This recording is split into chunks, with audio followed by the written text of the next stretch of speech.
Dear students, আজকে আমরা একাদশ শ্রেণীর জন্য একটি গুরুত্বপূর্ণ অধ্যায়, সাথে সাথে শুধুমাত্র একাদশ শ্রেণীর জন্য নয়, জয়েন্ট বা অন্যান্য যে কম্পিটিটিভ পরীক্ষা হয় সেগুলির জন্য, তাছাড়া পরবর্তীকালে যদি ম্যাথমেটিক্স নিয়ে পড়াশোনা করতে চাও তাহলে এই চ্যাপ্টারটির গুরুত্ব অপরিসীম। তো সেই চ্যাপ্টারটি নিয়ে আমরা আলোচনা করব। চ্যাপ্টারটি হচ্ছে কমপ্লেক্স নাম্বার বা জটিল রাশি। নামটা শুনে বুঝতে পারছো জটিল, কিন্তু জটিল নয়। নামটি জটিল কিন্তু জিনিসটি অতটা জটিল নয়। তো এটা কিন্তু একটি সম্পূর্ণ নতুন জিনিস, যেটা সম্বন্ধে তোমাদের কিন্তু কোনো ধারণা নেই। এতদিন পর্যন্ত তোমরা ক্লাস 10 পর্যন্ত যেগুলো জেনে এসছো সেটা হচ্ছে বাস্তব সংখ্যা বা রিয়েল নাম্বার। তো রিয়েল নাম্বার নিয়ে যদি কারো অসুবিধা থাকে, আমি একটি ভিডিও তৈরি করব যে নাম্বার সিস্টেমের উপর, সেই ভিডিওটি দেখে নেবে, তাহলে কিন্তু সংখ্যা তত্ত্বের সম্বন্ধে ধারণা ক্লিয়ার হয়ে যাবে। অর্থাৎ কীভাবে সংখ্যাগুলো উৎপত্তি হয়েছিল সেটি নিয়ে আমি একটি ভিডিও করব, সেটি দেখে নেবে, তাহলে পুরোটি ক্লিয়ার হয়ে যাবে। তাহলে আজকে যেটি আমাদের আলোচ্য বিষয়, সেই জায়গায় আমি চলে যাচ্ছি। জটিল রাশি বা জটিল সংখ্যা। দেখো, যে কোনো জিনিসের উৎপত্তি হয় কি একটি নির্দিষ্ট কারণে। কারণ আমরা জানি যে উৎপত্তির কারণ আমরা কি জানি যে necessity is the mother of invention. অর্থাৎ যে কোনো জিনিসেই উৎপত্তির পিছনে একটি করে কারণ আছে।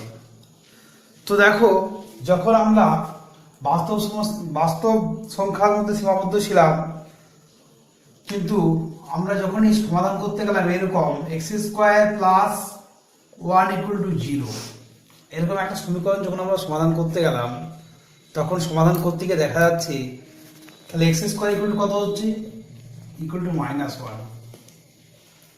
তাহলে দেখো এখান থেকে x কত হচ্ছে, √−1। তো এখানে যখনই আমরা এরকম ধরনের সমীকরণ পেয়ে গেলাম, তখন দেখা যাচ্ছে যে এটা কিন্তু বাস্তব সংখ্যার মধ্যে সীমাবদ্ধ হচ্ছে না, এটা কিন্তু একটা রিয়েল নাম্বার নয়, অর্থাৎ এটা বাস্তব সংখ্যা নয়। তখন এক ধরনের সংখ্যার উৎপত্তি হলো, এবং সেটাকেই বলা হচ্ছে যে ইমাজিনারি নাম্বার বা কাল্পনিক সংখ্যা। কি বলা হচ্ছে? ইমাজিনারি নাম্বার বা কাল্পনিক সংখ্যা। এই যে √−1, এটাকে আমরা নাম দিয়ে দিলাম একটি বিজ্ঞানী ওয়েলার, এটাকে আয়োটা বলা হয়, এটাকে ক্যালকুলেটর আয়োটা, তার জন্য এটা হচ্ছে আই বলা হচ্ছে, আয়োটা। সেটা প্রথম ম্যাথমেটিশিয়ান ওয়েলার এটির নাম দিলেন আই, এবং এটাকেই বলা হয় কমপ্লেক্স নাম্বারের ইউনিট, জটিল রাশির ইউনিট বা একক। তো তাহলে এখানে আমি কি শিখলাম? এখানে আমি শিখলাম এখন কি, যে কাল্পনিক সংখ্যা বা ইমাজিনারি নাম্বার। তো সেটি কি হলো? সেটি হচ্ছে যার যে সমস্ত সংখ্যার বর্গ হবে ঋণাত্মক সংখ্যা, ঋণাত্মক বাস্তব সংখ্যা, ঋণাত্মক সংখ্যা বর্গটা হবে ঋণাত্মক সংখ্যা, সেগুলোকে বলা হচ্ছে ইমাজিনারি নাম্বার। যেমন তাহলে এখানে √−1i হলো, যদি আমি এরকম বলি √−2, √−3, এগুলো সবই হবে কি ইমাজিনারি নাম্বার। এবং সবগুলোকে দেখো আই দ্বারা আমরা প্রকাশ করতে পারবো। এটাকে যেমন √2i, এটাকে √3i, এভাবে প্রকাশ করছি, এবং আইটাকেই বলা হচ্ছে ইমাজিনারি ইউনিট। তো এবার আমাদের যেটি আলোচ্য বিষয় সেটি হচ্ছে, তাহলে এই ধরনের সমীকরণ তখন আমরা সমাধান করে ফেললাম, আর অসুবিধা থাকলো না। তো এবার আমাদের যেটি প্রথম বিষয় আছে সেটি হচ্ছে জটিল রাশি বা কমপ্লেক্স নাম্বার। এটা তো ডেফিনেশনটা এবার আমরা জানি। কমপ্লেক্স নাম্বারের ডেফিনেশন কি, যে xy যদি বাস্তব সংখ্যা হয় বা বাস্তব রাশি হয়, xy টা যদি বাস্তব সংখ্যা হয় বা বাস্তব রাশি হয়, xy belongs to R, অর্থাৎ xy টা যদি বাস্তব সংখ্যা হয়, তাহলে z = x + iy, আইটা একটু আগেই বললাম যে √−1, এই আকারে প্রকাশিত রাশিটিকেই বলা হবে জটিল সংখ্যা বা জটিল রাশি। এবং এটাকে অনেক সময় আমরা এই x + iy টাকে আমরা অর্ডার পেয়ার বা ক্রমযুগল xy এই আকারেও লিখে থাকি। তাহলে আবার বলছি আমি, যে xy যদি বাস্তব সংখ্যা হয়, তাহলে z = x + iy, যেখানে i = √−1, এই আকারে প্রকাশিত রাশিকে বলা হচ্ছে জটিল রাশি, যেখানে xy যেখানে এক্স ওয়াই হচ্ছে বাস্তব সংখ্যা এবং I equal to root over -1, তাহলে এটাকে বলা হচ্ছে বাস্তব সংখ্যা। তাহলে এটা হলো ডেফিনেশন গেল। তাহলে আমার ওই ধরনের সমীকরণ সমাধান করার আর কোনো সমস্যা থাকলো না। তো এখানে দেখো এই Z equal to X plus I Y আছে, এই এক্সটাকে বলা হচ্ছে বাস্তব অংশ বা রিয়েল পার্ট। তাহলে জটিল রাশির দুটো অংশ, এটাকে বলা হচ্ছে বাস্তব অংশ বা ইংরেজিতে বলা হচ্ছে রিয়েল পার্ট। আর আই ওয়াই এটাকে বলা হচ্ছে ইমাজিনারি পার্ট, যেটা একটু আগে আমি বলছিলাম যে কি ইমাজিনারি পার্ট, ইমাজিনারি নাম্বার বলছিলাম একটু আগে, কাল্পনিক সংখ্যা, এটাকে বলা হচ্ছে কাল্পনিক অংশ। তাহলে এটা হলো রিয়েল পার্ট বা বাস্তব অংশ, আর এটা হচ্ছে ইমাজিনারি পার্ট বা কাল্পনিক অংশ। তাহলে জটিল রাশির দুটো অংশ হবে, একটা হচ্ছে বাস্তব অংশ আর একটা হচ্ছে কাল্পনিক অংশ। তো এখানে দেখো যদি জটিল রাশিটা কি হয়, বাস্তব অংশটা 0 হয়ে যায়, তাহলে সেটাকে বলা হবে পিওরলি ইমাজিনারি, অর্থাৎ জটিল রাশিটা তখন হয়ে যাবে পুরোপুরি কাল্পনিক। আর যদি একে এরকম হয় যে কাল্পনিক অংশটা 0, তাহলে সেটা বাস্তব হয়ে যাচ্ছে। তাহলে এখান থেকে আরেকটা জিনিস কনক্লুশন করা যায়, দেখো যে কোনো বাস্তব সংখ্যাকেই কিন্তু জটিল সংখ্যা হিসেবে আমরা কল্পনা করতে পারি। কারণ দেখো যেমন দুইকে আমি দেখো এইভাবে লিখতে পারি 2 + 0 * i, তাহলে এটাকে কমপ্লেক্স নাম্বার আকারে প্রকাশ করা গেল। সেই জন্য 2কেও কিন্তু আমরা জটিল সংখ্যা বা কমপ্লেক্স নাম্বার বলতে পারি। অর্থাৎ যে কোনো বাস্তব সংখ্যাকে আমরা কাল্পনিক সংখ্যা, যে কোনো বাস্তব সংখ্যাকে আমরা কি করতে পারি, একটি জটিল রাশি হিসাবে কল্পনা করতে পারি। এরকম শর্ট কোশ্চেন আছে, তাহলে সেই জায়গা থেকে তোমরা বুঝতে পারবে। তো এই হলো জটিল রাশির কনসেপ্ট। এবার আমরা আসছি যে অনুবন্ধী বা প্রতিযোগী জটিল রাশি। অনুবন্ধী বা প্রতিযোগী জটিল রাশি, যেটা ইংরেজিতে বলা হয় যে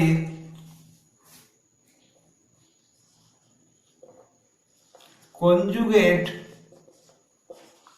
অফ এ কমপ্লেক্স নাম্বার বা কনজুগেট কমপ্লেক্স নাম্বার। তোমরা ইতিমধ্যে ক্লাস 10-এ অনুবন্ধী বা প্রতিযোগী কি পড়েছো, মূলদ সংখ্যা পড়েছো। অনুবন্ধী বা প্রতিযোগী মূলদ সংখ্যা, সেম ভাবে এখানে অনুবন্ধী বা প্রতিযোগী জটিল রাশি পড়ছো। তো Z equal to X plus I Y ধরো যেখানে একটা জটিল সংখ্যা আছে বা জটিল রাশি আছে, যেখানে অবশ্যই কি এক্স ওয়াইটা বাস্তব, এক্স ওয়াই বাস্তব, সেটাকে আমি এক্স ওয়াই বলছি বিলংস টু রিয়েল নাম্বার, আর এটাকে বাস্তব সংখ্যা সেটকে আমি আর বলবো, এটা হচ্ছে বাস্তব সংখ্যা সেট। এটা সবসময় স্ট্যান্ডার্ড নোটেশন এটা আমরা ব্যবহার করব। তোমরা সেট থিওরিটা আমার দেখে নেবে একটু, তাহলে ওখানে বুঝতে পারবে। তো Z equal to X plus I Y যদি একটা যে কোনো জটিল রাশি হয়, তাহলে এই অনুবন্ধীতে কত হবে, জেড বার ইকুয়াল টু হবে এক্স মাইনাস আই ওয়াই, অর্থাৎ আই এর স্থলে মাইনাস আই হয়ে যাবে। ওখানে যেমন কি হচ্ছিল, যেখানে মূলত অমূলক যে পার্টটা ছিল সেটাতে মাইনাস হয়ে যাচ্ছিল, সেরকম এখানে আই এর স্থলে হয়ে যাবে মাইনাস আই। এই দুটোকে পরস্পরের প্রতিযোগী বলা হবে, অর্থাৎ জেড এর প্রতিযোগী রাশি হচ্ছে জেড এর প্রতিযোগী জটিল রাশি হচ্ছে জেড বার এবং জেড বারের প্রতিযোগী জটিল রাশি হবে জেড, অর্থাৎ এরা পরস্পর হবে অনুবন্ধী বা প্রতিযোগী জটিল রাশি। তো Z equal to X plus I Y হলে জেড বার ইকুয়াল টু হবে এক্স মাইনাস আই ওয়াই, এবং এটিকে বলা হবে অনুবন্ধী বা প্রতিযোগী জটিল রাশি। এবং এই দুটো এরা কিন্তু আবার পরস্পরেরও প্রতিযোগী বা অনুবন্ধী। তো এই হলো জটিল রাশি, অনুবন্ধী বা প্রতিযোগী। এবং এখান থেকে আরেকটা জিনিসও করা যাবে, সেটা হচ্ছে জেড বারের আবার যদি বার নিয়ে নাও, তাহলে সেটা কিন্তু আবার জেড ফিরে আসবে। কারণ দেখো জেড ইকুয়াল টু যদি হয় এক্স প্লাস আই ওয়াই, তাহলে আমি জেড বার সমান কত পাচ্ছিলাম, এক্স মাইনাস আই ওয়াই, আর জেড বার আমি যদি আমি নিই, তাহলে কত হয়ে যাবে, এক্স মাইনাস আই ওয়াই যে বার করে আমি, তাহলে মাইনাস অফ মাইনাস হয়ে যাবে, একটা প্লাস হয়ে যাবে, তাহলে ইকুয়াল টু জেড হয়ে যাবে। আশা করছি বোঝা গেছে। এরপরে আমরা আসছি যে রিপ্রেজেন্টেশন, জটিল রাশির কিভাবে আমরা জ্যামিতিক ভাবে geometrical representation of complex number, geometrical representation of complex number, অর্থাৎ জটিল রাশিকে আমরা কিভাবে জ্যামিতিক আকারে কিভাবে প্রকাশ করব। দেখো আমরা 2 ডাইমেনশনাল জিওমেট্রিতে কিভাবে করেছিলাম, সেই এক্সিস গুলো আমরা এঁকেছিলাম, দেখবে এইভাবে যে দুটো পরস্পর লম্ব সরলরেখা নিয়েছিলাম একটা সমতলের উপর, এটা এক্স ও এক্স ড্যাশ, এটা হচ্ছে ওয়াই ও ওয়াই ড্যাশ। এটা ছিল আমার রিয়েল সিস্টেমে। তো এখানে দেখো যে Z equal to X plus I Y, এটাকে আমরা অর্ডার পেয়ার হিসেবে লিখছিলাম কিভাবে, এক্স কমা ওয়াই আকারে। তো এখানেও আমরা প্রথমে সেটা কি হবে, এই এক্স অক্ষটাকে, এক্স অক্ষ যেটা আমরা বলছিলাম এক্স টু এক্স ড্যাশ, এটাকে বলা হবে রিয়েল এক্সিস, এটাকে বলা হবে কি বলা হবে, রিয়েল এক্সিস। অর্থাৎ এই বরাবর আমরা যে বাস্তব অংশটি আছে সেটিকে প্রকাশ করবো, এক্স অংশটিকে। আর এইটাকে বলা হবে ইমাজিনারি, ইমাজিনারি এক্সিস। এই ওয়াই ও ওয়াই ড্যাশ এটাকে বলা হবে, ওয়াই ও ওয়াই ড্যাশ কি বলা হবে, এটাকে বলা হবে ইমাজিনারি এক্সিস, বা বাংলায় হচ্ছে কাল্পনিক অক্ষ। এই বরাবর কি হবে আই ওয়াই। তাহলে এখানে দেখো আবার বলি আমি, এদিক বরাবর এক্স, এদিক বরাবর মাইনাস এক্স, এদিক বরাবর কি হবে আই ওয়াই, এদিকটা বরাবর কি প্রকাশ পাবে আই ওয়াই, আর এর নিচের দিকে কি হবে মাইনাস আই ওয়াই, এদিকে হচ্ছে মাইনাস আই ওয়াই। তাহলে এদিকে হচ্ছে আই ওয়াই, এদিকে হচ্ছে মাইনাস আই ওয়াই। অর্থাৎ আইটা হচ্ছে কি, আইটা হচ্ছে রুট ওভার মাইনাস ওয়ান, যেটা আমরা আগেই বলেছি অলরেডি। তো এটা হচ্ছে জটিল রাশির জ্যামিতিক প্রকাশ। তাহলে যেমন ধরো একটা উদাহরণ দিই আমি তোমাদের, ধরো জেড ইকুয়াল টু আমার আছে একটা পয়েন্ট 2 + 3i, তাহলে কত হবে, এখানে আমরা রিয়েল সিস্টেমে আমরা যখন করেছিলাম যে 2,3 বিন্দুরে যেভাবে প্রতিস্থাপন, যেভাবে আমরা বসিয়েছিলাম, দেখেছিলাম, রিপ্রেজেন্ট করেছিলাম, সেভাবে এখানেও। তাহলে এটা ধরো 2,3, এখানে আমি পয়েন্টটা প্রতিষ্ঠা করবো, অর্থাৎ এখানে এদিকে হবে 2, এই বরাবর 2 একক হবে, আর এই বরাবর হবে 3 একক, মানে 3i, এদিকে 3 বরাবর যাবে, এটি আই ওয়াই রিপ্রেজেন্ট করেছি আমি এদিকে। তো এখানে তাহলে এটাই, এইভাবে আমরা জটিল রাশিকে রিপ্রেজেন্ট করতে পারি। যে কোনো যদি মাইনাস থাকে তাহলে সে অন্য দিকে হবে, অন্য কোঅর্ডিনেট হয়ে যাবে। তো এইভাবে আমরা যে জটিল রাশিকে রিপ্রেজেন্ট করছি একটা তলের উপরে, এই তলটাকে বলা হবে আরগান প্লেন। অর্থাৎ যে তলের উপর জটিল রাশিটা অবস্থিত হবে তাকে বলা হবে আরগান প্লেন বা আরগানের তল। এবং এখানে তাহলে আই এর সিগনিফিকেন্ট কি হলো, এই যে আই বললাম কমপ্লেক্স নাম্বারের যে ইউনিট, যেটা ইমাজিনারি নাম্বারের যে ইউনিট, সেটা আইটা কি বলছি, আইটা হচ্ছে ঘড়ির কাঁটার বিপরীত দিকে এক সমকোণের পূর্ণ আবর্তন, সেটাই হচ্ছে আই। তাহলে আই এর জিওমেট্রিক্যাল সিগনিফিকেন্সটা আবার আমি বলছি, খুব ইম্পর্টেন্ট জিনিস, এটা ভালো করে মনে রাখতে হবে। আই মানে হচ্ছে কি, আই বলতে কি বোঝায়, আই বলতে বোঝায় বা আই রিপ্রেজেন্ট করে ঘড়ির কাঁটার বিপরীত দিকে, এই দেখো ঘড়ির কাঁটার বিপরীত দিকে একবার পূর্ণ আবর্তন, একবার এক সমকোণ আবর্তন, পূর্ণ আবর্তন ভুল বলাটা ভুল, এক সমকোণে আবর্তন, সেটাই হচ্ছে আই। ঘড়ির কাঁটার বিপরীত দিকে এক সমকোণে আবর্তন, সেটি হচ্ছে আই। এবং এবার দেখো যদি দুবার আবর্তন করে, অর্থাৎ এক সমকোণ হলো আর এক সমকোণ আবার আবর্তন করলো, দেখো আই ওয়াই, তাহলে এটা আই ওয়াই ইন্টু আবার আই হয়ে যাবে, মানে মাইনাস আই স্কোয়ার ওয়াই হয়ে যাবে।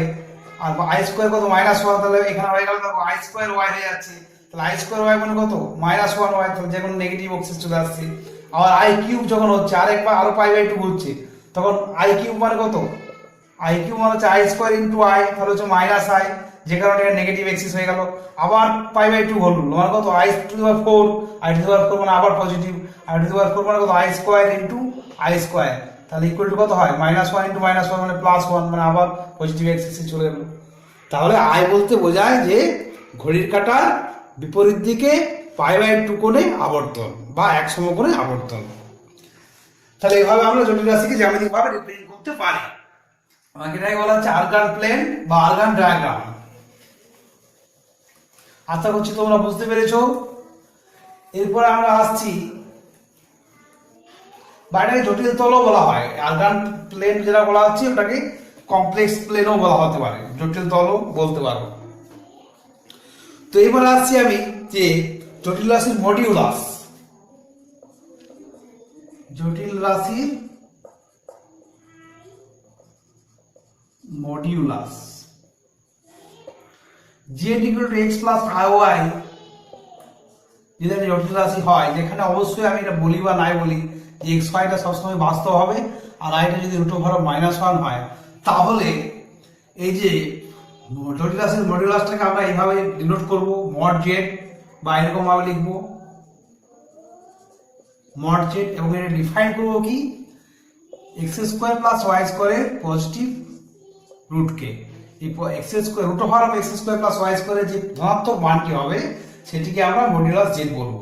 একটা ছোট্ট উদাহরণ দিই, তাহলে তোমাদের খুব সহজে ক্লিয়ার হয়ে যাবে। ধরো 2 + 3i আমার একটি জটিল রাশি আছে, তাহলে মড জেড কত হবে? মড জেড ইকুয়াল হয়ে যাবে √2² + 3² ইকুয়াল টু হয়ে গেল, দেখো 2×4 + 9 ইকুয়াল টু হয়ে গেল √3।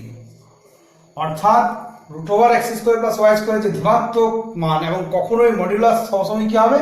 সবসময় অলওয়েজ পজিটিভ হবে, এটা কখনোই নেগেটিভ হবে না। তাহলে এই হলো জটিল রাশির মডিউলাস, আর এটাকে লেখা হয় জেড বা মড জেড আকারে। বেশ, নেক্সট আমি আসছি। তাহলে জটিল রাশির মডিউলাস হলো। আজকের ভিডিওটিতে পুরোটি তোমাদের শুধু থিওরি অংশটা ক্লিয়ার করব, পরের ভিডিওটিতে আমি অঙ্ক করব, কারণ জটিল রাশি অনেক বড় জিনিস, অনেক কিছুই আছে, সেগুলো আমাকে এক এক করে ক্লিয়ার করতে হবে। এবার আসছি আমি জটিল রাশির অ্যামপ্লিটিউড আর আর্গুমেন্ট। এটা একটা ইম্পর্টেন্ট জিনিস। জটিল রাশির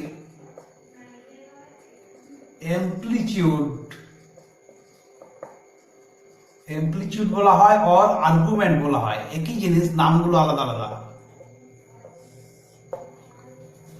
প্রথমে আগে বলি যে জটিল রাশির অ্যামপ্লিটিউড বা আর্গুমেন্ট এটা হচ্ছে একটি কোণ।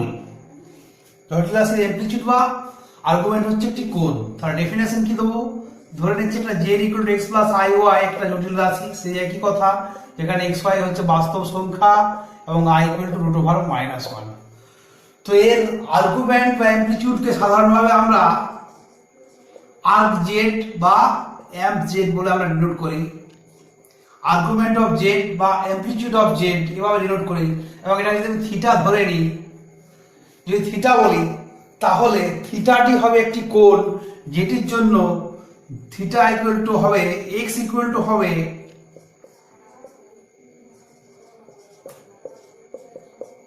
y ইকুয়াল টু হবে, এবং এখানে অবশ্যই একটা কন্ডিশন হবে যে এটা নট ইকুয়াল টু 0 হবে, মডুলাস জেডটা 0 হওয়া চলবে না। তাহলে থিটা যে সকল মানের জন্য এই দুটো রিলেশন একসাথে হোল্ড করবে, সেই থিটার মানটাকেই বলা হবে amplitude or argument of Z. অর্থাৎ অ্যামপ্লিটিউড বা আর্গুমেন্টটা কি হলো? একটা অ্যাঙ্গেল হলো বা কোণ হবে।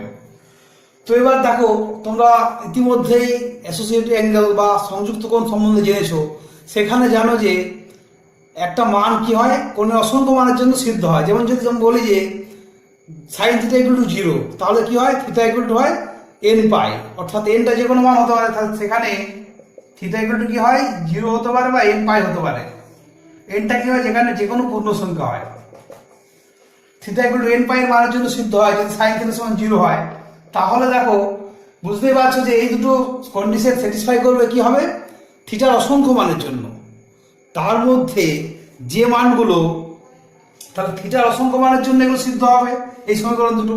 তাহলে অসংখ্য মান আমরা পাবো, তার মধ্যে যে মানগুলো -π θ < π এই সব ইন্টারভ্যালের মধ্যে থাকবে, এই অর্থাৎ এই অংশটির মধ্যে থাকবে, যেগুলো এই সম্পর্কটিকে সিদ্ধ করবে, যে মানগুলো থিটার, সেগুলোকে বলা হবে মুখ্য মান বা বলা হবে প্রিন্সিপাল ভ্যালু। কার মুখ্য মান? আর্গুমেন্ট জেড বা অ্যামপ্লিটিউড জেড এর মুখ্য মান। আশা করছি বোঝা গেছে। তাহলে এই হলো অ্যামপ্লিটিউড বা আর্গুমেন্ট, এটা বলা হচ্ছে প্রিন্সিপাল ভ্যালু বা মুখ্য মান। প্রশ্নে যদি কোনো কিছু উল্লেখ না থাকে, তাহলে আমাদের সবসময় কিন্তু মুখ্য মান নির্ণয় করতে হবে। অর্থাৎ আর্গুমেন্ট জেড এর মান নির্ণয় করতে হবে, কি মুখ্য মান আমাকে নির্ণয় করতে হবে। অর্থাৎ -π থেকে π এর মধ্যে যে মানগুলো হবে, সেই মানগুলো আমাকে বের করতে হবে। অনেক মান বের হবে, কিন্তু তার মধ্যে যে মানগুলো এই রিলেশনকে স্যাটিসফাই করবে, সেই মানগুলোই আমাকে বের করতে হবে। অর্থাৎ এই ইন্টারভ্যালের মধ্যেই থিটাটি আমাকে বের করতে হবে। এ হলো আর্গুমেন্ট। এবার আর্গুমেন্ট আমি কিভাবে নির্ণয় করব সেটা নিয়ে আমি আসছি একটু। সেটা নিয়ে বলতে গেলে প্রথমেই বলতে হয় যে দেখো কিভাবে এবার ওয়ার্কিং ফর্মুলা, আমি এটা এইগুলো আমার কনসেপ্ট, এবং কনসেপ্টের জন্য আমি আরেকটু জিনিস তোমাদের ক্লিয়ার করে নিই। সেটা হচ্ছে যে দেখো, ইতিমধ্যে তোমরা জানো যে এটা হচ্ছে ফার্স্ট কোয়াড্রেন্ট। এটা যদি আমি এক্স বলে দিই, এটা ওয়াই বলে দিই, এটা হচ্ছে ফার্স্ট কোয়াড্রেন্ট, এটা সেকেন্ড কোয়াড্রেন্ট, এটা ফার্স্ট, এটা সেকেন্ড, এটা হচ্ছে থার্ড, এটা ফোর্থ। তোমরা জানো যে 4টে কোয়াড্রেন্টে আমরা ভাগ করেছিলাম। তো এবার প্রথমেই ফার্স্ট কাজ হচ্ছে আমাকে দেখে নিতে হবে যে Z equal to X plus I Y equal to আমি যে অর্ডার ফেয়ার এক্স ওয়াই করছিলাম সেই এক্স ওয়াই পয়েন্টটা এই আর্গুমেন্ট এই জটিল তলে বা আর্গান প্লেনের মধ্যে কোন তলে আছে সেটা আমাকে ফার্স্ট বের করে নিতে হবে। প্রথমে ফার্স্ট কোয়াড্রেন্ট বা প্রথম পাদ, দ্বিতীয় পাদ, চতুর্থ পাদ, এই চারটি পাদের মধ্যে কোন পাদে আছে আমাকে প্রথম কাজ হচ্ছে নির্ণয় করে নিতে হবে। তো যদি ফার্স্ট কোয়াড্রেন্ট থাকে তাহলে আমার এই মানটা কত হবে? ফার্স্ট কোয়াড্রেন্ট হলে হবে 0 less than theta less than π/2, অর্থাৎ মুখ্য মানটা কি হবে 0 থেকে π/2 এর মধ্যে হবে। যদি সেকেন্ড কোয়াড্রেন্টে থাকে তাহলে কত হবে? সেকেন্ড কোয়াড্রেন্টে থাকলে আমার আর্গুমেন্টের মান হবে π/2 less than theta less than π, অর্থাৎ π/2 থেকে π এর মধ্যে হবে যদি সেকেন্ড কোয়াড্রেন্টে থাকে। থার্ড কোয়াড্রেন্টে যদি থাকে তাহলে কি হবে? থার্ড কোয়াড্রেন্টে যদি থাকে তাহলে হবে, দেখো এবার আমি একটু তোমাদের ডিটেলস বলি। আমি আয়ের যখন আমি জিওমেট্রিক্যাল সিগনিফিকেন্স বলছিলাম তখন কি বলছিলাম যে আই হচ্ছে কি এক π/2 কোণে একবার আবর্তন, তাহলে এখান থেকে 0 থেকে π/2 হলো, π/2 থেকে π হলো। এবার কি করছে, এটা ছিল ঘড়িকাঁটার বিপরীত দিকে, ঘড়িকাঁটার দিকে ধরো হচ্ছে মানে এই সাইডে হচ্ছে, তাহলে এখানে কি হবে? এখানে 0 থেকে π/2 মধ্যে হবে, মানে হয়ে যাবে কত? তাহলে তখন আমার হয়ে যাচ্ছে, দেখো তখন যদি ফোর্থ কোয়াড্রেন্টে হয় তাহলে -π/2 less than theta less than 0 fourth কোয়াড্রেন্টে হলে হয়ে যাবে মানটি। আর যখন থার্ড কোয়াড্রেন্টে হবে তখন কি হবে? আবার দেখো এখানে -π/2 একবার π/2 আবর্তন করেছে, আবার যখন একবার ঘুরে যাচ্ছে ঘড়ির কাঁটার দিকে তাহলে কি হবে? -π হয়ে যাবে, তখন হয়ে যাচ্ছে -π/2 less than theta less than -π/2, অর্থাৎ মুখ্য মান যেগুলো বের করবো আমি, আর্গুমেন্টের যে মানগুলো বের করবো সেটি কি হবে? এই কন্ডিশনগুলোকে স্যাটিসফাই করবে। আর এই কন্ডিশনটা স্যাটিসফাই করবে যে x সমান হচ্ছে modulus z cos theta, x আর y ইকুয়াল হচ্ছে মডুলাস z sin থিটা। এবং মডুলাস z টাকে আমরা লিখবো কি? মডুলাস z টাকে পরে দেখবো ওটা r হিসেবে আমি লিখবো, মডুলাস z টাকে আমরা r বলবো। তাহলে এইভাবে আমরা কিন্তু এইগুলো আমরা, তাহলে কোণের মানগুলো কি হবে, কোন অবস্থানে থাকলে কি হবে সেটা আমরা কিন্তু এই সূত্র থেকে আমরা মনে রাখবো। যে যদি ফার্স্ট কোয়াড্রেন্টে থাকে পয়েন্টটি তাহলে আমি দেখে নেবো যে কত হবে, থিটার মানটা হবে 0 থেকে π/2 এর মধ্যে। যদি সেকেন্ড কোয়াড্রেন্টে থাকে π/2 থেকে π এর মধ্যে হবে। যদি থার্ড কোয়াড্রেন্টে থাকে তাহলে -π থেকে -π/2 এর মধ্যে হবে। যদি ফোর্থ কোয়াড্রেন্টে থাকে তাহলে হবে -π/2 থেকে 0 এর মধ্যে, -π/2 এবং 0 এর মধ্যবর্তী হবে। তো এটা হলো আমার থিওরিটিক্যাল বিষয়, কিন্তু যখন আমি এটাকে ম্যাথমেটিক্যাল আমি ওয়ার্কিং ফর্মুলা করবো অর্থাৎ নির্ণয় করবো, তখন কিন্তু আমাদের একটা খুব সহজ পদ্ধতি আছে, সেটি আমি অ্যাপ্লাই করবো। এখন এটি অঙ্ক করার সময় বলে দেবো, না হলে এখনো তোমরা যখন আমি অঙ্ক করবো তখন সেই জিনিসটি নিয়ে ডিটেলস আলোচনা করবো যে কিভাবে আমরা নির্ণয় করবো। এটা গেল আমার থিওরিটিক্যাল পার্ট। তো এরপর হচ্ছে আমাকে যে মডুলাস এবং অ্যামপ্লিটিউডের জ্যামিতিক প্রকাশ, জিওমেট্রিক্যাল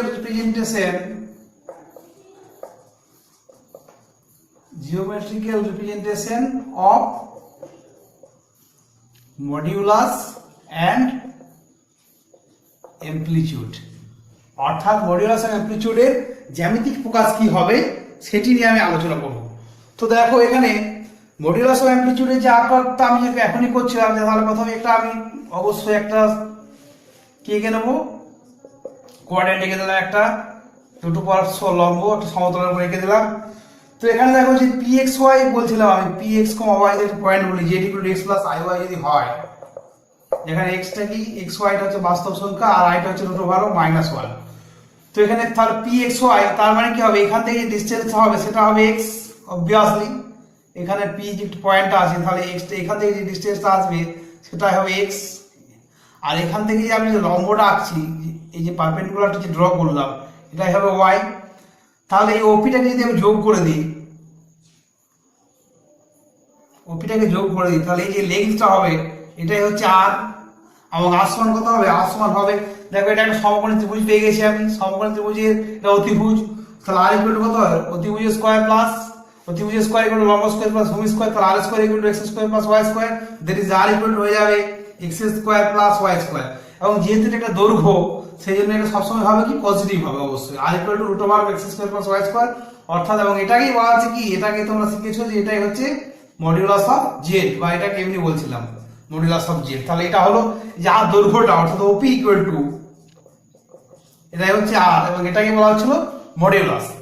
এবং এই থিটাটা কি, থিটাটা হবে এই যে ও এক্সিস এর সাথে যে অ্যাঙ্গেলটা করবে এটাই হবে থিটা। তাহলে দেখো এখান থেকে অবভিয়াসলি আমি পেয়ে যাচ্ছি, কি পাচ্ছি, এক্স ইকুয়াল টু পেয়ে যাচ্ছি আর কস থিটা। কারণ আমি দেখো কস থিটা সমান কি হয়, ভূমি বাই অতিভুজ, তাহলে এক্স বাই আর, ভূমি বাই অতিভুজ এক্স বাই আর সমান কস থিটা, যেটা X equal to R cos theta.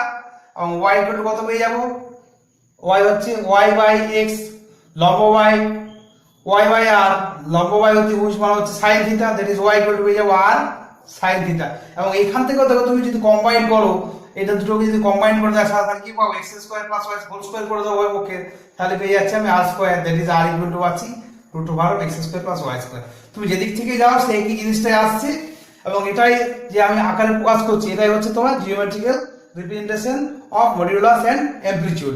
এই অ্যাঙ্গেলটা থিটা হবে, থিটা হচ্ছে অ্যামপ্লিটিউড অফ জেড, আর এটা হচ্ছে আরটা হচ্ছে modulus of Z.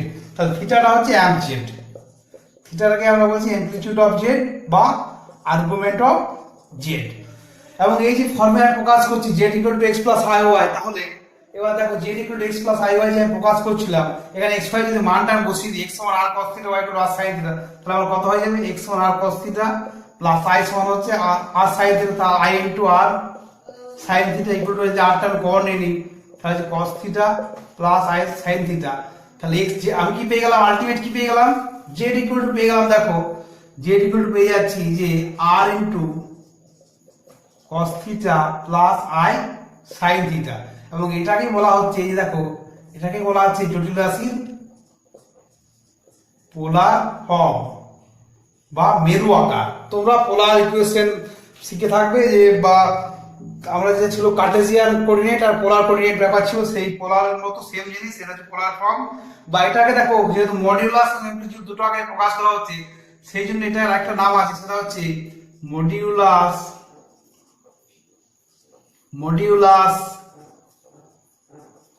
Amplitude form of a complex number.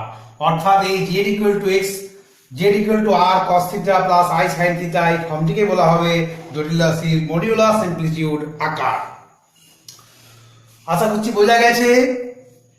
এরপরে আমি চলে যাচ্ছি একটি গুরুত্বপূর্ণ বাদ, এবার কিছু ধর্মের কথা আমি বলে নিই তোমাদের, যে ধর্মগুলো কাজে লাগবে সে ধর্ম আমি কয়েকটি বলে নেবো, খুব বেশি বলবো না, প্রমাণগুলোতে আমি যাবো না, জাস্ট ধর্মগুলোকে আমি বলে নেবো, বলে পরে আমি পরের জায়গায় চলে যাব। সেটা হচ্ছে কিছু কিছু প্রপার্টি আমাদের মনে রাখতে হবে। যে প্রথম নাম্বার হচ্ছে জেড ওয়ান, কিছু কিছু ধর্ম আমাকে মনে রাখতে হবে, z one plus modulus of less then equal to হবে modulus of z one plus modulus of z two.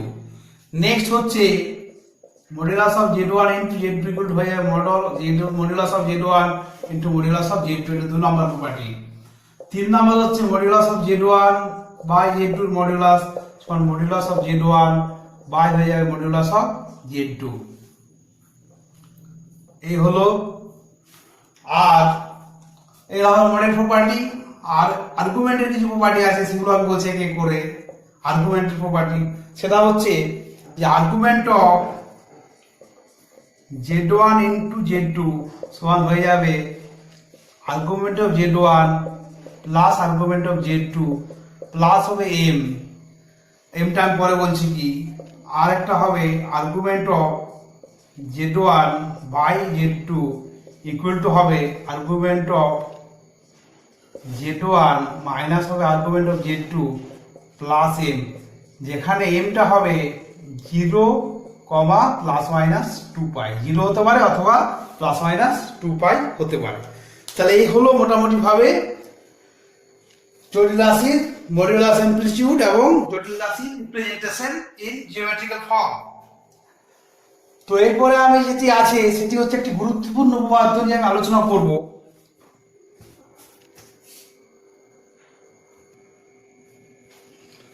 আমরা একটি গুরুত্বপূর্ণ উপপাদ্য নিয়ে আলোচনা করব, সেটি হচ্ছে দুটি জটিল রাশির যোগফল এবং গুণফল বাস্তব হলে জটিল রাশি দুটি পরস্পর অনুবন্ধী হবে। খুব ইম্পর্টেন্ট একটি থিওরেম। ইংরেজিতে বলা হচ্ছে যে if sums and products of two complex number is real then the complex number will be conjugate to each other. তাহলে প্রমাণে আমি চলে যাচ্ছি। প্রুফ ধরি z1 equal to a plus ib এবং z2 equal to c plus id দুটি জটিল রাশি যাদের দুটি জটিল রাশি আমি ধরে নিই, যাদের দুটি জটিল রাশি, তাহলে অবশ্যই এখানে আমার কি হবে এ বি সি ডি এগুলো কি হয়ে যাবে বাস্তব সংখ্যা হয়ে যাবে, বিলংস টু আর হয়ে গেল রিয়েল নাম্বার এবং আই ইকুয়াল টু হবে রুট ওভার অফ -1। তো এবার দেখো আমাকে বলেই দেওয়া আছে শর্তে যে তাহলে z1 প্লাস z2 কত হবে, z1 প্লাস z2 হচ্ছে কমপ্লেক্স, আমরা জানি রিয়েল পার্টের সাথে রিয়েল পার্ট যোগ হয়, কমপ্লেক্স পার্টের সাথে কমপ্লেক্স, তাহলে a প্লাস c ইনটু হয়ে যাবে plus i into b plus d। এবার কি দেখো আমাকে বলে আছে জটিল রাশির যোগফল হচ্ছে, যোগফলটা হচ্ছে বাস্তব, তাহলে যেহেতু z1 প্লাস z2 হচ্ছে বাস্তব বা রিয়েল যেটা বলছি, অতএব কি হবে তাহলে ইমাজিনারি পার্টটা 0 হবে, যদি বাস্তব হয় তাহলে ইমাজিনারি পার্টটা 0 হবে। দেখো কি পাচ্ছি imaginary part 0, b plus d equal to 0 আর equal to p equal to পেয়ে গেলাম -d। এটা আমি লিখে রাখলাম 1 নাম্বার বলে। আবার এবার আমি z1 z2 বের করে নিই, গুণ করে নিই, z1 ইনটু z2 মানে গুণফল বের করছি আমি, তাহলে a প্লাস ib ইনটু হচ্ছে c প্লাস id। এবার গুণটা আমি দেখো যদি করে নিই একেবারে, তাহলে কত হচ্ছে ac plus i into ad হচ্ছে প্লাস i ইনটু bc হচ্ছে plus i square into bd। i square মানে হচ্ছে একবার লিখি আমি তাহলে অসুবিধা নেই, বুঝতে সুবিধা হবে। এবার i স্কয়ার মানে হচ্ছে -1, তাহলে i স্কয়ার ইকুয়াল টু -1 হলে আমি বসিয়ে দিলে কি হবে ac মাইনাস bd প্লাস হয়ে যাচ্ছে আমার দেখো প্লাস i ইনটু হয়ে যাবে ad plus bc, i into ad plus bc। আবার দেখো বলা হয় যে গুণফলটা বাস্তব, তাহলে যেহেতু z1 z2 বাস্তব অতএব কি হবে তাহলে যেহেতু বাস্তব হচ্ছে তার মানে আবার ইমাজিনারি পার্ট 0 হবে, therefore ad plus bc equal to 0। এবার ad প্লাস bc সমান 0 হলো, এক নাম্বার থেকে দেখো b ইকুয়াল টু -d আমি জানি, তাহলে এটা বসিয়ে দিচ্ছি, অতএব b ইকুয়াল টু -d যদি আমি বসিয়ে দিই তাহলে কত হয়ে গেল ad মাইনাস হয়ে গেল b হচ্ছে -d, তাহলে -cd ইকুয়াল টু 0। তাহলে এখান থেকে দেখো আমি পাচ্ছি ad minus cd equal to 0, মানে আমি যদি কমন নিই তাহলে a minus c into d equal to 0। যেহেতু d টা নট ইকুয়াল টু 0 অতএব কি হবে a minus c equal to 0, তারপর a ইকুয়াল টু পেয়ে যাচ্ছে আমি c, যেহেতু d টা নট ইকুয়াল টু 0 তাহলে a ইকুয়াল টু c পেয়ে গেলাম। তাহলে আমি দুটো জিনিস পেয়ে গেলাম, এখানে তাহলে দুটো জিনিস আমি পেয়ে গেলাম কি কি, যে a ইকুয়াল টু c আর হচ্ছে b ইকুয়াল টু -d। তাহলে আমার যে জটিল রাশি দুটো ছিল অতএব কি হলো দেখো আমি এখান থেকে লিখতে পারি, তাহলে z1 সমান হচ্ছে a প্লাস ib, অতএব z2 সমান পেয়ে গেলাম, আমি জায়গা নিয়ে বলে আমি বুঝতে বাধ্য হচ্ছি, তোমাদের দরকার নেই। তাহলে z2 ইকুয়াল টু কত পেয়ে গেলাম, z2 ইকুয়াল টু হচ্ছে a equal to c, that is c equal to a বসে যাবে, তাহলে c a plus d equal two b equal to -d হয়ে যাচ্ছে, তাহলে এখানে d এর জায়গায় -b বসে যাবে, মাইনাস হয়ে যাচ্ছে minus plus i into i equal to -b, কারণ হচ্ছে যেহেতু এখানে লিখে দাও যে c ইকুয়াল টু a আর হচ্ছে d ইকুয়াল টু হচ্ছে -b, তাহলে বসিয়ে দিলাম ইকুয়াল টু হয়ে গেল a মাইনাস ib। সমানে দেখো a মাইনাস ib মানে কত, আমার a ছিল z1 ছিল a প্লাস ib, তাহলে যে a মাইনাস ib কে আমি ডেফিনেশন অফ কনজুগেট কমপ্লেক্স বলেছি যে z1 বার হয়ে গেল, অতএব কি হবে, অতএব z1 এবং z2 পরস্পরের অনুবন্ধী বা প্রতিযোগী, অর্থাৎ conjugate to each other. Proved. আশা করছি বোঝা গেছে, কোনো অসুবিধা নেই।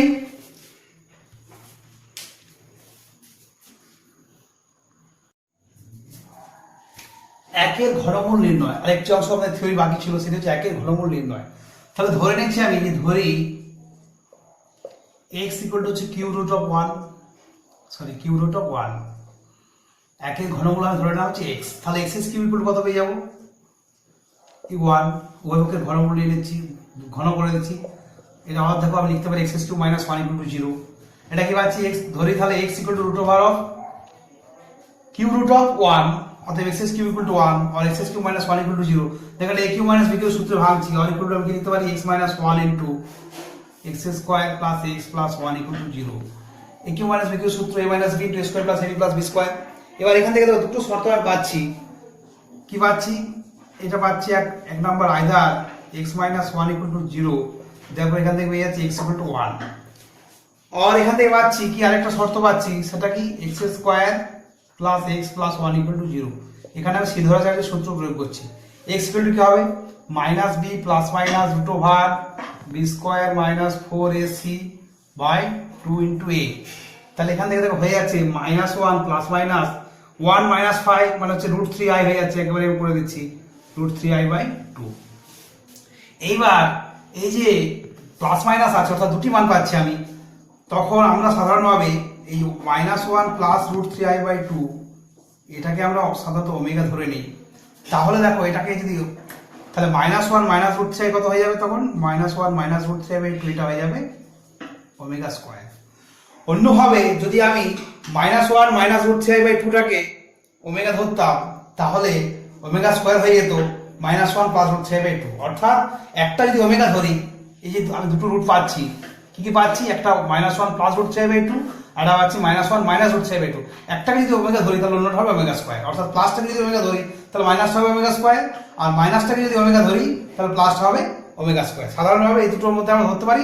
তাহলে আমরা একের কি ঘনমূল পেয়ে গেলাম? অতএব একের ঘনমূল হচ্ছে, দেখো একের যে ঘনমূলগুলো আমার দাঁড়ালো সেটা হচ্ছে 1, এবং এটা ওমেগার নাম দেওয়া হয়। তাহলে 1 হয়ে গেল, 1 হয়ে গেল, 1 হয়ে গেল, 1 হয়ে গেল, ওমেগা হয়ে গেল, আর হচ্ছে ওমেগা স্কয়ার, যেখানে ওমেগাটা হচ্ছে minus 1 plus root 3i by 2, বা এটাকে এমনিও বলতে পারো যে minus 1 minus root 3i by 2। তাহলে এটাই হলো একের ঘনমূল। এবং একের ঘনমূলের মধ্যে দুটো হচ্ছে কি? তাহলে একটা হচ্ছে রিয়েল আর দুটো হচ্ছে ইমাজিনারি। তাহলে একের ঘনমূলগুলো একটি হচ্ছে বাস্তব আর দুটি হচ্ছে কাল্পনিক বা ইমাজিনারি। আশা করছি ক্লিয়ার হয়েছে। তো এখানে ওমেগার দুটো গুরুত্বপূর্ণ ধর্ম আছে। তাহলে এই হয়ে গেল একের ঘনমূল। তাহলে একের ঘনমূল কি দাঁড়ালো? 1 ওমেগা ওমেগা স্কয়ার। তো এখানে ওমেগার দুটো গুরুত্বপূর্ণ ধর্ম আছে, সেটা হচ্ছে এক নাম্বার হচ্ছে ওমেগা ধর্ম দুটো খুব গুরুত্বপূর্ণ অঙ্ক করতে আমার কাজে লাগবে। এক নাম্বার হচ্ছে ওমেগা কিউব ইকুয়াল টু 1, আর 2 নাম্বার হচ্ছে 1 plus omega square equal to 0। এই দুটি দিয়েও কিন্তু আমার প্রচুর জায়গায় অঙ্ক করতে গিয়ে কাজে লাগবে। আশা করছি বুঝতে পেরেছো প্রত্যেকে। এই হলো থিওরি পার্ট। এরপরে আমরা অনুশীলনীর অঙ্কগুলো নিয়ে হাজির হব, অর্থাৎ অঙ্কগুলো কিভাবে করতে হয়। তো আমি প্রথমেই বলেছি যে উচ্চ মাধ্যমিকের সময় করতে গেলে কিন্তু আগে আমাকে থিওরি পার্টটি ভালো করে ক্লিয়ার করতে হয়, তাহলে কিন্তু আমার অনেকটা কাজ এগিয়ে যায়। থিওরি ক্লিয়ার থাকলে অঙ্ক করাটা কিন্তু কোনো ব্যাপার নয়। বেসিকটা ভালো করে ঠিক করতে হবে, তাহলেই তুমি সব অঙ্ক কিন্তু করতে পেরে যাবে, বেশিরভাগ অঙ্কই করতে পেরে যাবে। প্রত্যেকে ভালো থেকো, এবং অবশ্যই কোনো জায়গায় বুঝতে অসুবিধা হলে কমেন্টে জানাও। প্রত্যেকে ভালো থেকো, ধন্যবাদ।